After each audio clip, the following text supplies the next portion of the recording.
The Able to Care podcast is sponsored by Able Training Support Limited, who build partnerships with organisations to develop confidence and competence in their team to promote positive outcomes for all. Find the link in the description.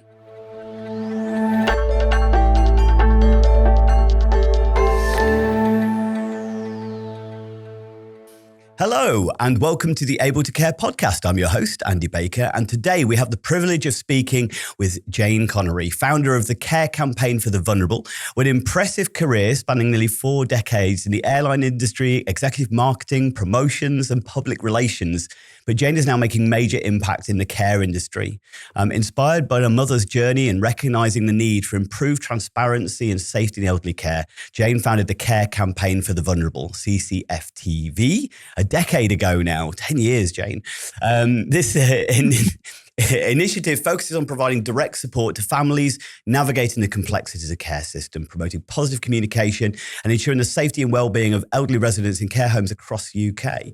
So join us as we delve into Jayne's inspiring journey. And I do have to say, it is an inspiring journey, Jayne. I obviously came across you on LinkedIn and saw the work that you were doing, and I've attended some the round table talks with you and stuff. And you really have kind of, yes, it's been 10 years, but you've really pushed yourself forwards in the care sector and making big waves. Obviously, it's been a long journey to get there, right?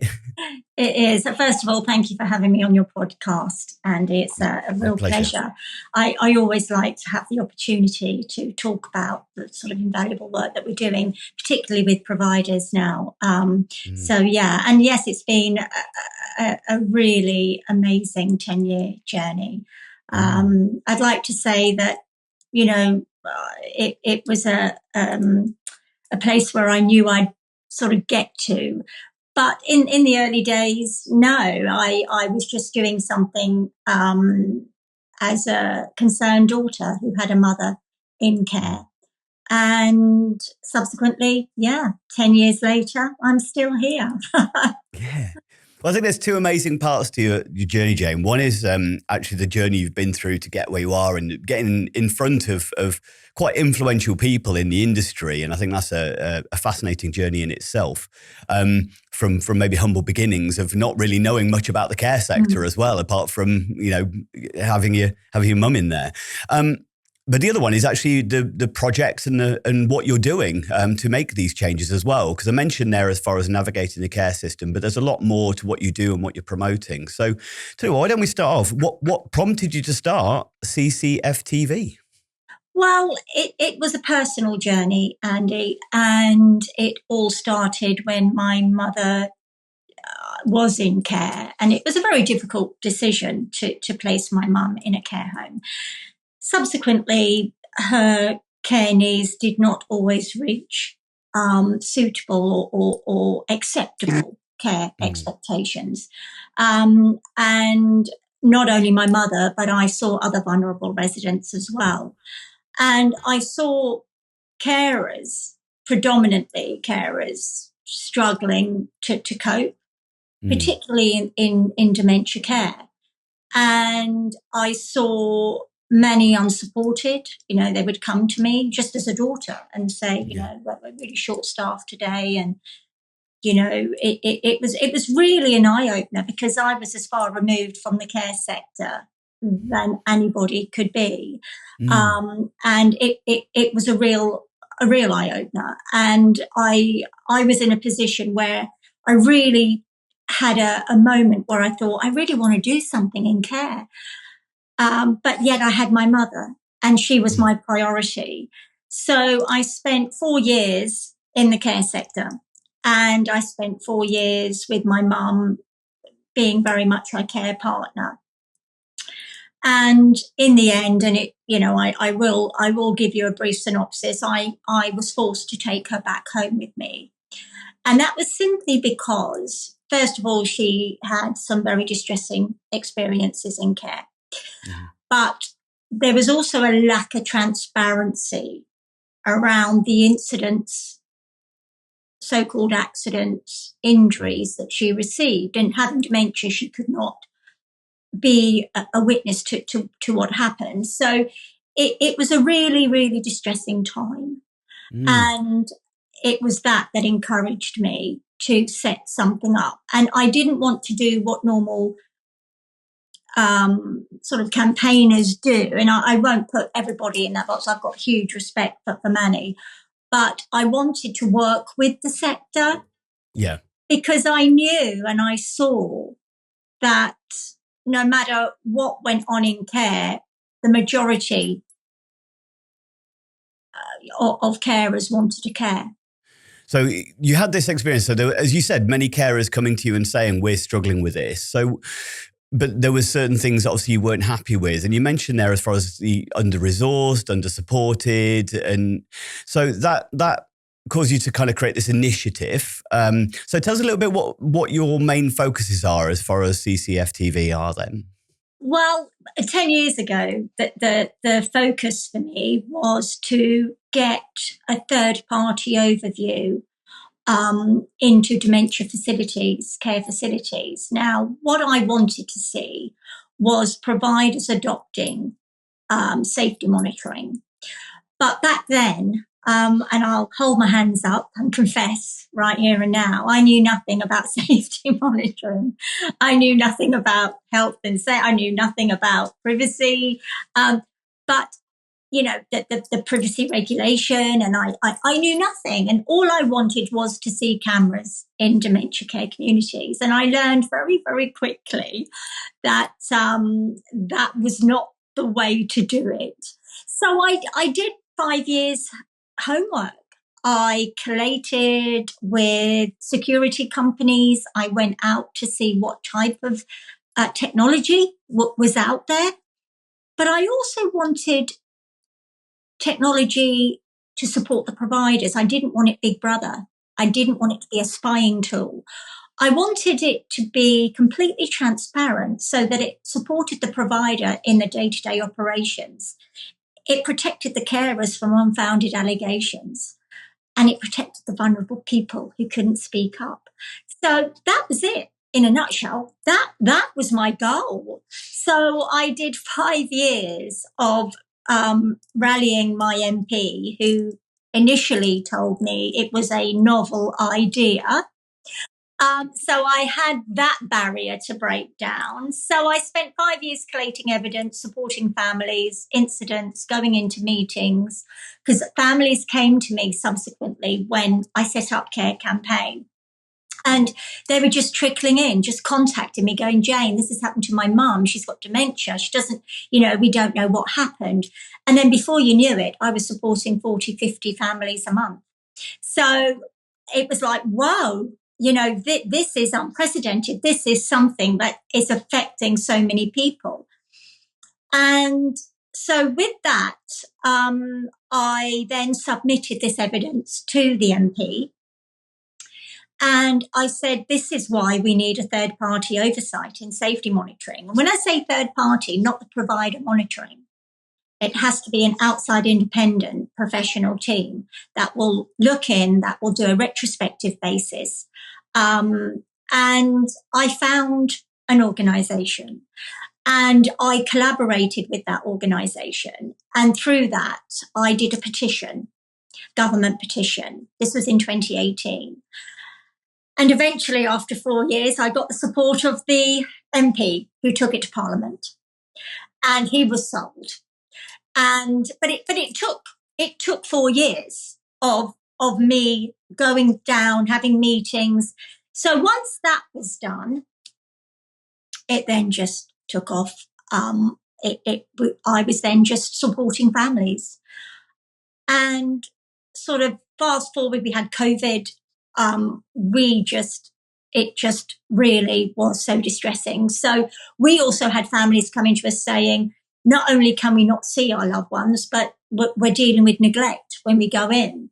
Now, my whole point was to work with the families and the provider to get the right solution for that vulnerable person. And, I'm really proud that during COVID, Care Campaign for the Vulnerable represented a vast number of families and care staff. So it's been very much, it's evolved.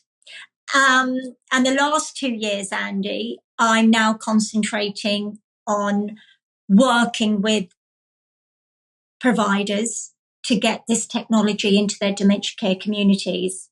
And that's where I am now. And I know you've got some quite big providers within the care sector that are now sort of starting to run with this, and it's gone past the trial periods in one of those, hasn't it? Which is Signature Care of kind of gone, yeah, this is working, this is great. But I think there's still. I think when I first heard about it, as everybody probably does, you probably encountered an awful lot of that big brother mentality of kind of like, oh, you can't have CCTV and cameras. What about the privacy? What about this? Do you still encounter a lot of those knee-jerk reactions and resistance to the idea? Do you know, I would say the first few years of Care Campaign, doors were shut on me. And it was very much, no, thank you. We operate how we operate. We've got very robust safeguards. We've got, people that will support the families. We've got the right recruitment processes. And I heard this, and, respectfully, that's not something I'm going to negate. I don't run a care home. I don't see the day-to-day pressures. And I'm learning that mindset. I've learned that. But it is so important that when we talk about safety monitoring, we banish the word CCTV, because it gives a connotation of Big Brother, a camera stuck in a room and following you around the room. This is about vulnerable people, and it is about how the families are brought in to say, this is your choice. This is going to be done during certain times of the day when vulnerability might be raised, certain times when your loved one might be, quite distressed or might be in a situation where you want to have peace of mind. And this is really, Andy, about loved ones making a decision. So it has to be consent-led. Now, you could say, well, what about the people that don't have the cognitive, cannot make these decisions because they don't have cognitive function, like dementia? Well, lasting power of attorneys, who is over health and well-being, can have that decision. And those that have best interest decisions. So this isn't just about sticking a camera in. These cameras are so unobtrusive. They're there and they're only monitored certain parts of the day for a certain period. So it can be done on a proactive basis, and it can be done reactively. So, certain parts of the recording can be done just certain parts of the day. And a team of professional healthcare monitors outside the organisation will support the provider and will then do a report on how that care delivery is managing. And what that does for the provider, managers are busy. They're there supporting the carers. They're there supporting families. They're there supporting residents. So to have that outside independent who's supporting the provider saying, hey, we saw this today, situation could have been dealt with a bit better. Providers are then on the case. They're then looking at the training of these carers. But what's interesting, going back to your question about how the mindset is now, I am so excited because I now compare 10 years ago to the last 2 to 3 years, and there's no pushback. There's questions. There's providers not really understand what's independent. I get that. So that's why Care Protect and I are now collaborating. And I'm very proud of that, because every time I talk about safety monitoring, if providers want to do it in-house and do it themselves, they've got to do the due diligence, the legal paperwork, they've got to do compliance, CQC. I know that organisations that we collaborate with at the moment do all that. So the providers can be absolutely confident that when they install and put monitoring in, it's done right.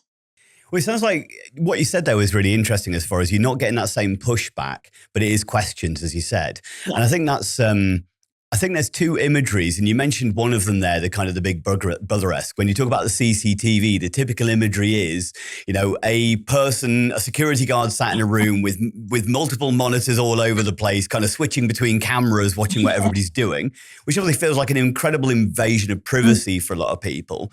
Or you've got the other variation that probably providers feel that it's the secret cameras that families stick into rooms to catch carers out from doing bad things. And I think that's the two narratives you have as far as what's typically thought of as CCTV. And that was very interesting when I came to the round table as far as the third party. Again, I was initially, I should imagine those providers sometimes like, well, do we want somebody else looking at that? Or even family going, do we want somebody else seeing what's happening to our mum or dad? But it's no different from a manager or a supervisor going in and just checking, is everybody doing what they should be doing correctly? It's no more invasive, or in fact, it's far less invasive and intrusive than that, isn't it? And I think you've hit the nail on the head, really. I think when we talk about independent safety monitoring, yes, there are questions. And we know, and you know what, I'm not going to sit here and say that providers are a little protective of their day-to-day operations. And so they should be, it is a business at the end of the day. We can't deny that. It is a business. But I come across the majority of care providers that, and I say this publicly, they don't get up in the morning to fail people. Yeah. They don't do that. The ones I've met are completely, deeply passionate about the safety of particularly vulnerable people, those with dementia. So I absolutely accept that. But I see through my work, and you've touched upon this, I go through a lot of hidden camera footage that families send to me. And this, by the very definition, the abuse or the willful neglect has already happened because the hidden camera has caught it. Now, what I will say is, I don't like getting too negative because we all know that the care sector is a human place. People are human that work there. And sadly, not all carers have that dedication and commitment. So, we can't be naive. Let's first of all not be naive about this, because I certainly see it in my day-to-day role at Care Campaign. So for me and for care providers, they've dealt with this. And not only is it deeply distressing for the person at the end that's actually being subjected to this treatment, poor treatment, and the families, it's deeply distressing to the carers, their colleagues. Yeah. And this has opened my mind to it, because where we concentrate on, of course, the vulnerable person and the families, who's thinking about the carers, the colleagues that understand that this has happened in their place of work, the place that they love working, and the managers. I see managers in deep, deep distress. Yeah. And they say, we've got all the robust measures in place. We've got the best recruitment processes. We would never have dreamed that this person would have been not kind. So I think we have to stop being naive in the sector. And it's good to see providers now looking at safety monitoring, not just as a tool to protect and safeguard, but as a training tool and to capture gold moments, because that's what I like to talk about. I like to talk about that because I think it's really important that we champion the great care, because believe you me, I know and I see it every day. Yeah, I want to come on to that because it'd be lovely to hear. Obviously, I know there's some really positive stories that have come actually from the caregivers themselves, as far as, that they're it's building their confidence. But there's something you mentioned there that really kind of triggered something in mind. I just watched a panorama program that was actually within schools, and it was bullying with the staff and stuff like that. And I wrote a post about it. And I do a lot of this. Obviously, you know, my background is behavior management and responding to distress behaviors. But one of the things that I put in my post is there's no point in teaching staff de-escalation skills if it's the staff that are ones that are escalating the problems. And what I was trying to point out that, as you mentioned there, human beings, we are flawed, you know, the best and the worst. I don't think there are necessarily good and bad people, but I think everybody is capable of good and bad things. And you said something in there that's like the abuse has already happened at that point. And I think something like this, as far as that ability to kind of, as you said, catch the positive, but also kind of catch where things aren't quite right. It is very difficult for a manager. You know, everybody acts their best potentially in the manager, but staff do get stressed out. They do get overwhelmed. They do get annoyed. You know, some clients can be extremely challenging and difficult to work with. And we have to recognize human nature is, I mean, we get annoyed at our own kids no matter how much we love them. So do you know what I mean? And although we may never get to the point of, you know, but I'm sure most parents have shouted and things like that, but we don't want that kind of culture. And it's a culture, isn't it, that can lead to then that deterioration of bad behavior from staff.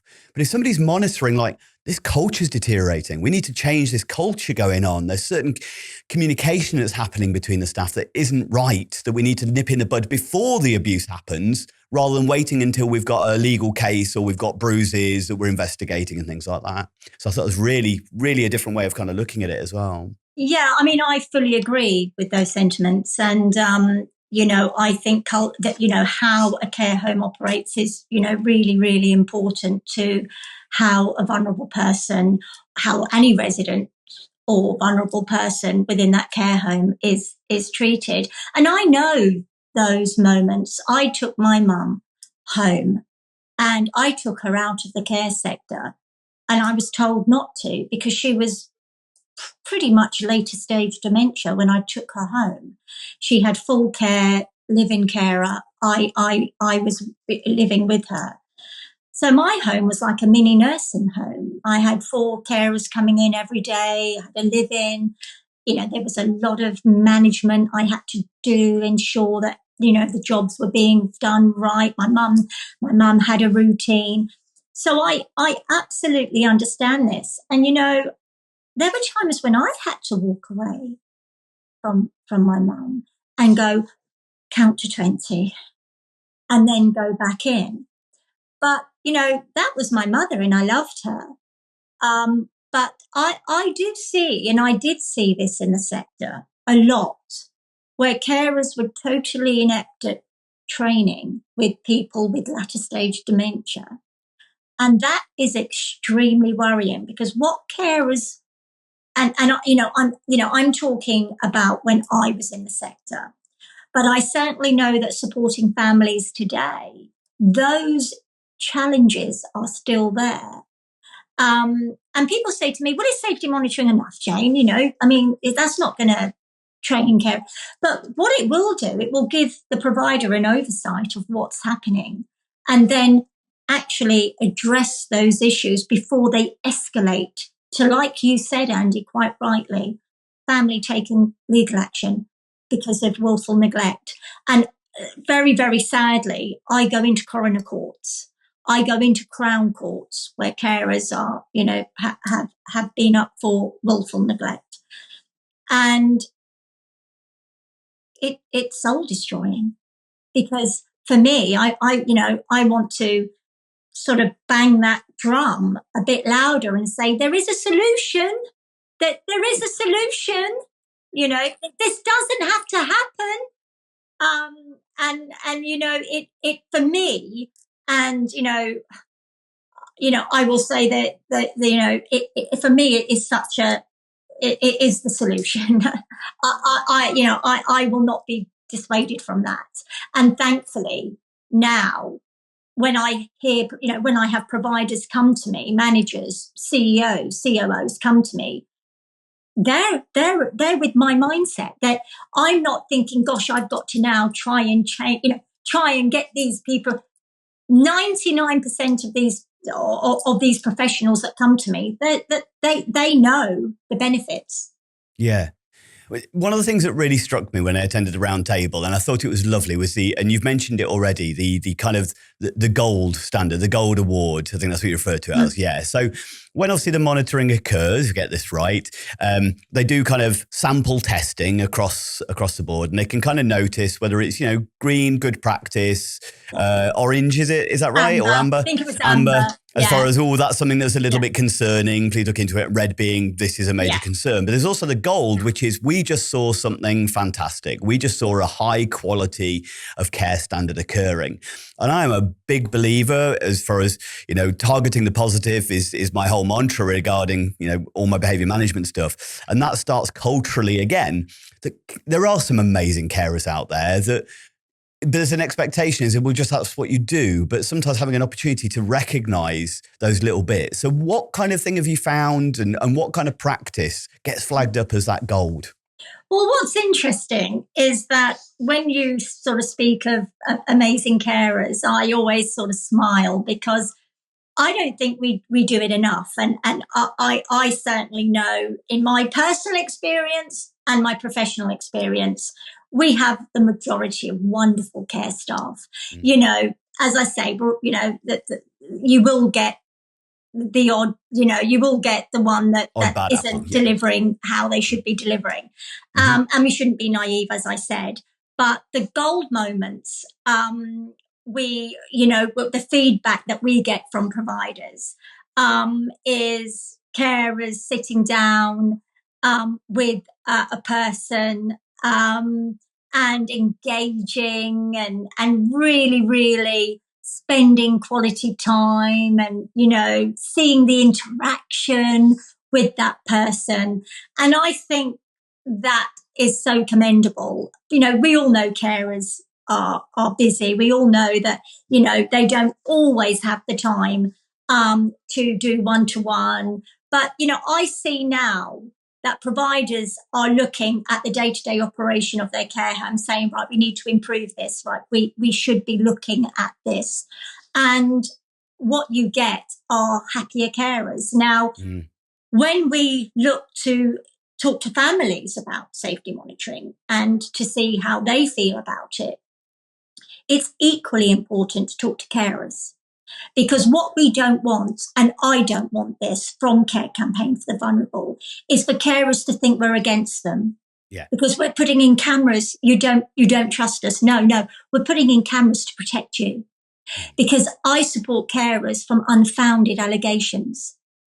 And it is deeply, deeply distressing when they say, I'm never going to return to care.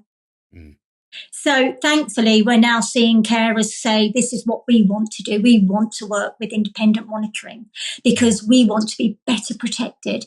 And if there's an incident where a carer has to whistleblow, they know they're supported by a third party that can look over that footage and say, this happened or this did not happen. And carers, I was at a multidisciplinary meeting in one of the care homes last month in Devon. And we were talking to, safeguarding teams and local authority teams and care staff.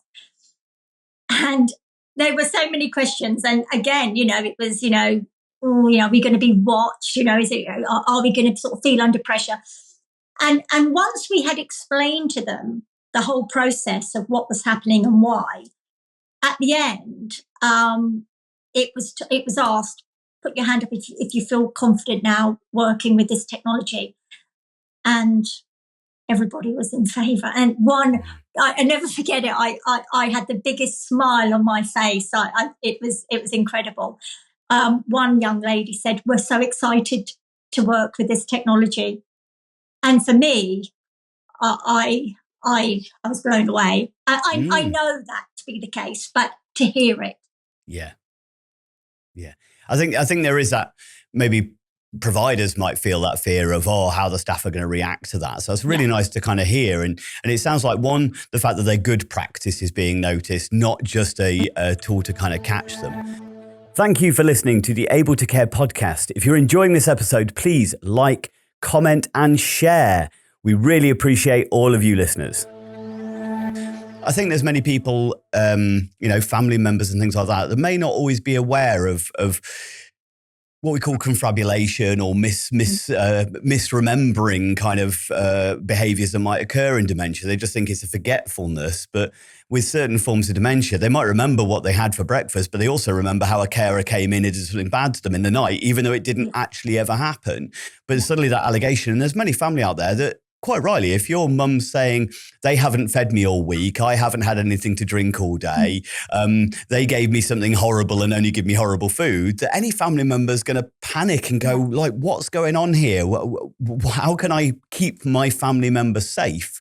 So there's that going to be that knee-jerk reaction. So at least there's something in there that allows people to go, let's look at this properly. Let's look at the evidence for this. Let's see what we're actually doing rather than what's being said.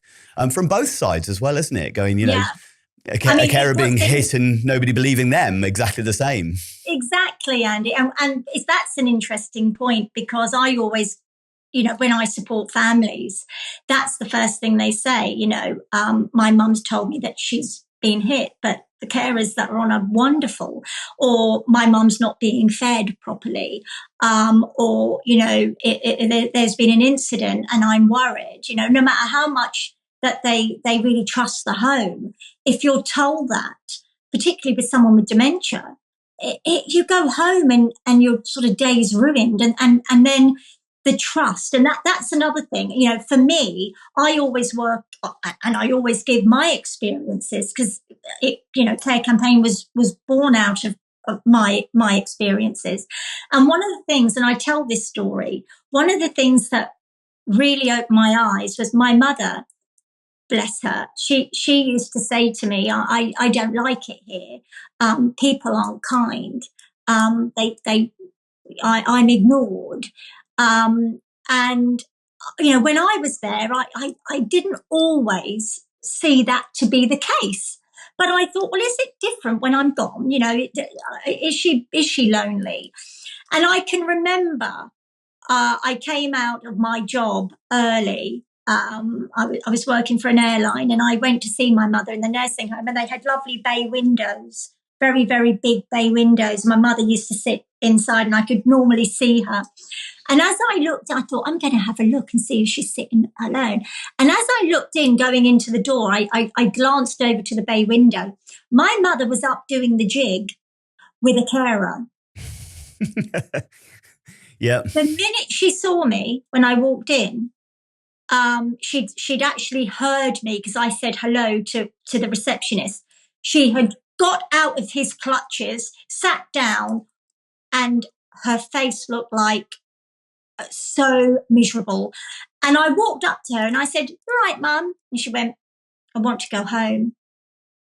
So if I hadn't have seen that for myself, I would have been deeply upset. But for me, that's another part of monitoring, is families can be updated to how their loved ones are doing if they're worried about the day-to-day. So I always draw on that experience.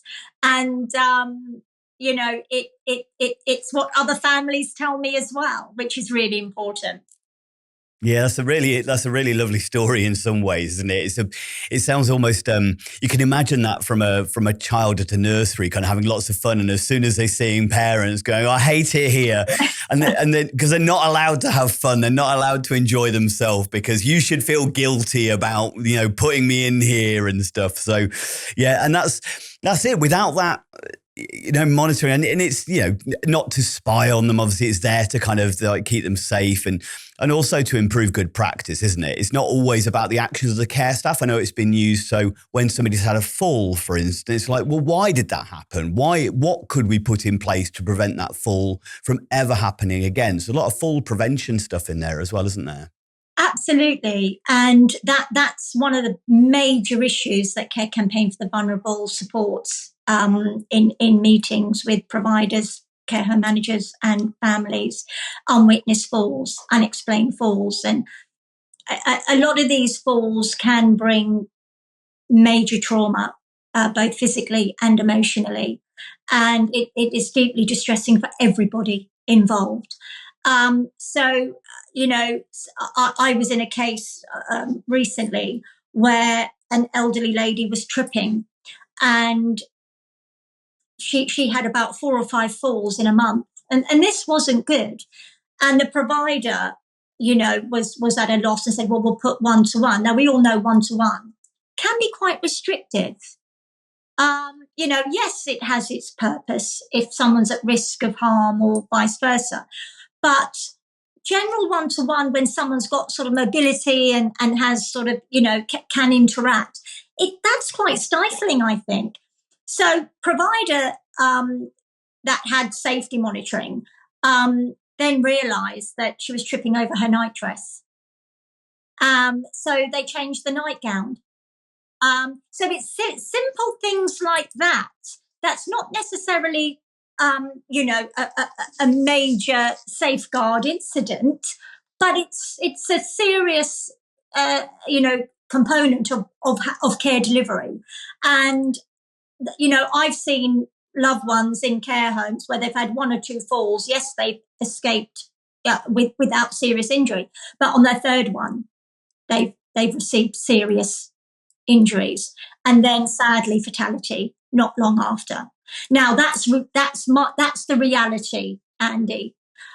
So safety monitoring brings so much to the table, and we dismiss spying. It's not about that, because spying is hidden camera. This is overt. Everybody knows what everybody should be doing. And it's there as a consent-led, and that's important as well. Yeah, I think it's worth kind of just touching on that a little bit more, actually, because I think there might be some worries of, obviously there is quite intimate things that have to happen within care as far as, exposure, but there's an element in there of they've already lost an element of privacy, unfortunately, not for anybody's fault, but there is now a carer having to do something with them that they never probably would have had anybody, probably nobody other than their partner has seen them naked for 40 years, and now they are having to then undress or be supported by others. So that loss of privacy is there anyway. But I think it's quite important to, this isn't just being filmed all the time or watched all the time when it's doing that. It's that very specific sampling, isn't it? So I think, as I understand it, the cameras are kind of put in the communal areas. They're kind of everywhere. But then it is completely consent-led as far as in bedrooms, bathrooms and things like that. So whether it be the person consenting themselves, but I think a lot of the places at the moment, they are only putting them in the kind of the high vulnerability bedrooms, as far as this person has, limited capacity, deteriorating capacity. And therefore it is family giving consent or best interests plan, isn't it? Absolutely. I will correct you. This is a subject that really needs clarity. You've hit every reason why consent-led in the rooms of vulnerable people during, it might be during personal care, to see how that care delivery is also being watched by independent NHS professionals registered.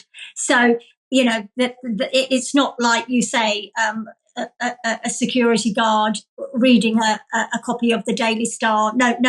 No disrespect to security guards, they do great jobs, but the whole image of what a security guard does, with all the CCTV, that is not what it is. So, but we have a limit, and it's not in bathrooms or toilets.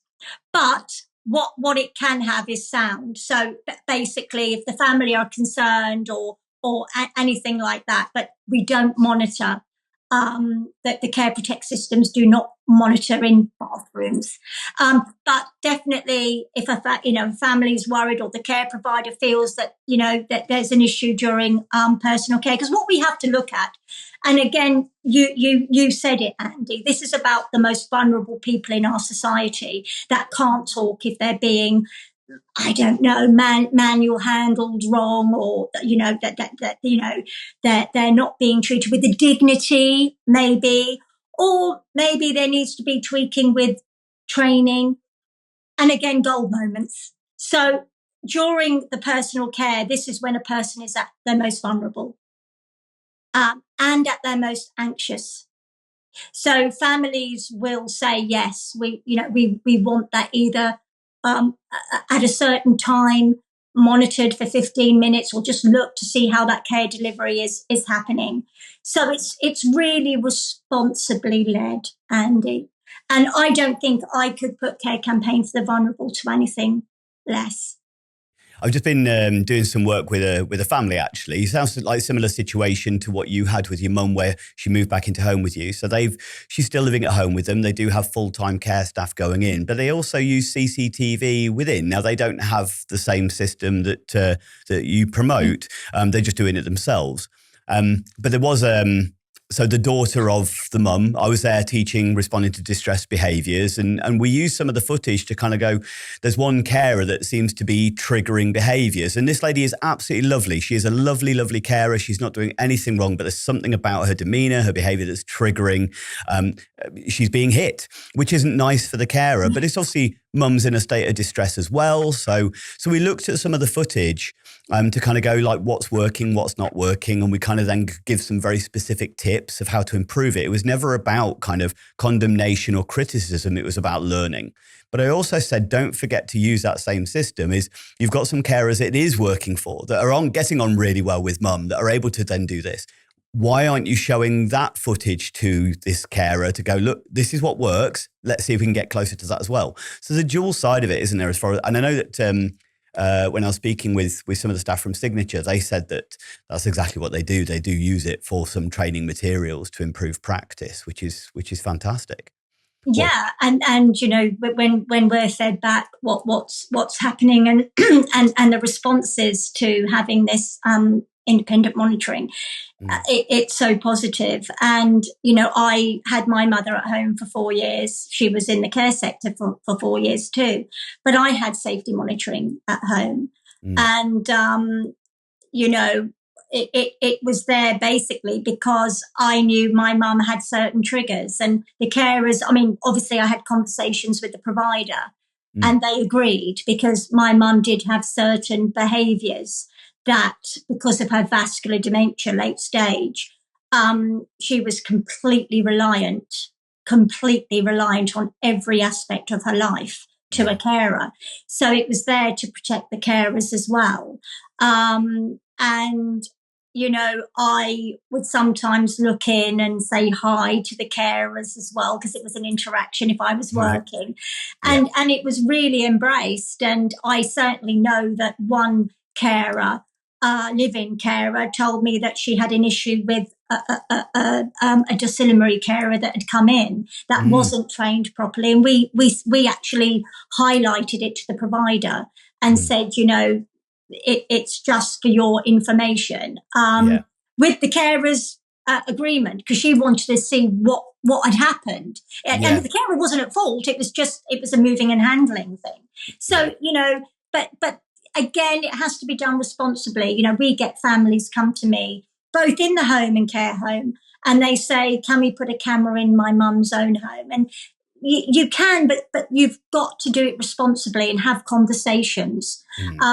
And as well as with care homes, you know, it has to be done right. Yeah, absolutely. I was going to ask you about actually, I know that at the round table we had one lady there that was kind of speaking up of, you know, it should be for domiciliary care as well. Is it, you know, something that can be introduced? And I think obviously that's technologically it's more complex, isn't it, from the current system that you're using? But obviously there is still potential there as cameras get smaller and technology moves forward. I think maybe there is a timing thing on this as well, as far as the number of people I know that have CCTV on their dogs in their own home. And so if they're willing to do that, why wouldn't they be willing to protect the people they probably love the most in the world using a similar kind of principle? So maybe there is a greater acceptance now around that than there ever has been. Yeah, I'm very mindful of a person's dignity. And I always look at, you know, my loved one who was she was, my mother was a hugely private person. So, I'm mindful of the privacy and the dignity aspect. But I certainly know that during the most vulnerable moments in your life, you want to be safeguarded as much as you can be. And I certainly know, done in a responsible way, then that is the solution. Sorry, that's an interesting question, actually. Have you had anybody who's actually, because obviously lasting power of attorney kicks in when a person then lacks capacity. I should imagine it's still probably early stages, but have you had anybody who's actually put it into their advanced care plan or anything like that, where they have requested, I would like this in my bedroom? Or do you think that'll be the future of, that will be a discussion as part of a person's advanced care plan, that going, let's ask this now when you have capacity of what your preference would be? Andy, are you spying on me?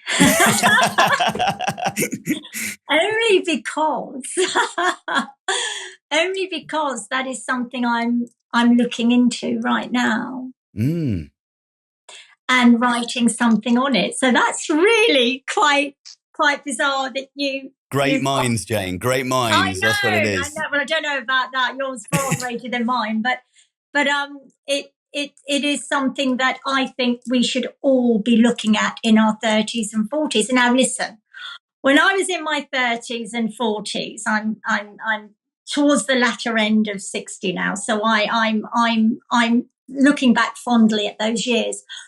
Was I looking at my care? No, I was not. And I didn't want to. Thank you very much. But now that I'm we're not old yet, but looking at what will happen in 20 years' time, God willing, 20 years' time, what would I want? And I know that's what I would want. So that is what I'm doing, and I'm writing a sort of a paper around that at the moment, about advanced care plans, because I think currently it's not even questioned.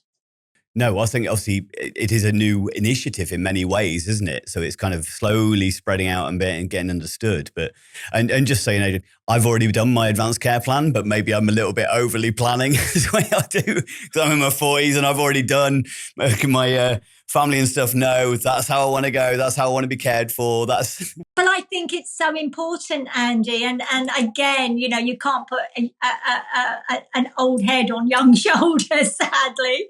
But I do think so. I think we need to be looking, and then park it and just put it away, But to make those plans, I would say even in your 40s, make those plans, because it's I see through families when I go into call to protection here, when I'm in there, with the family, and it can break families up.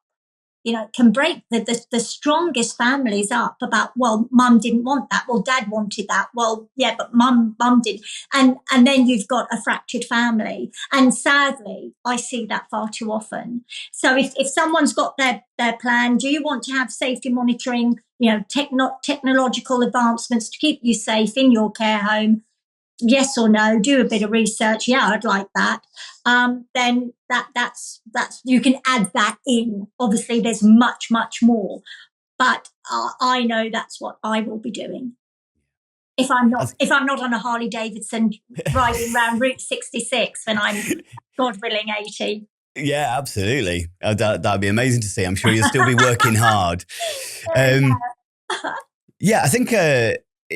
I'm always conscious, though. Obviously, we've spoken, and your focus at the moment is predominantly around the dementia environment, of protecting those with dementia. But I think there's so much scope in this. And then that's why I said the reason I've got an advanced care plan is, one, for young onset dementia. I don't know whether I'm at risk or not, but acquired brain injury, and you never know, it could happen.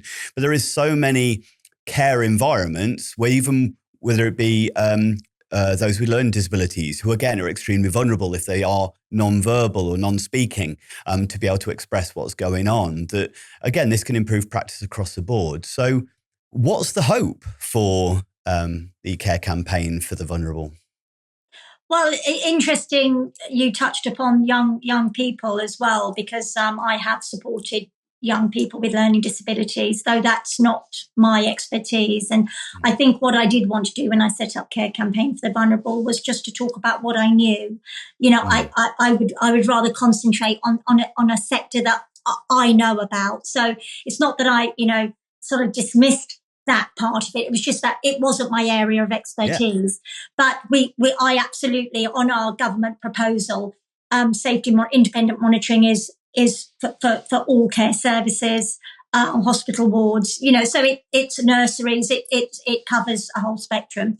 But for Care Campaign, I mean, I'm very excited that we're now talking with more care providers, and my hope is within 3 years to get at least a number of the largest UK care providers to sit down and engage with us and to talk to us. I think my priority is that, because I always said, when one takes the leap, the rest will follow. And I've always said that. And I'm extremely grateful for forward-thinking care providers like Signature Senior Living and Marie Malaband Care Group. And they have to be mentioned because, they've put their head above the parapet, and they've said this is what needs to happen. And I, know that there are so many more vulnerable people going to be kept safe and their carers. So it's a very exciting time. But for me, I'm concentrating now on working with the sector and working with more providers to just sit down and discuss. And that's what we want to do. Yeah, open it up. That's fantastic. I think, as I said at the beginning, I think obviously you've made these huge headways. You've managed to get these people who've approached you to kind of go, hey, we think this is a really good idea. We'd like to find out more of that. And you've obviously found some really good partnerships to kind of promote. And I think for anybody listening or watching, there's obviously a significant passion to what you do. You genuinely believe in this and you really think it's going to make a significant difference. And I came to my first round table inquisitive. I wasn't for or against at that moment. I was inquisitive, but definitely a converter from me as far as I'm on the bandwagon with you. I think it's a fantastic idea. And I think because our philosophy is very much about the well-being of the caregivers as well as, positive outcomes for all is our message from Able Training and stuff.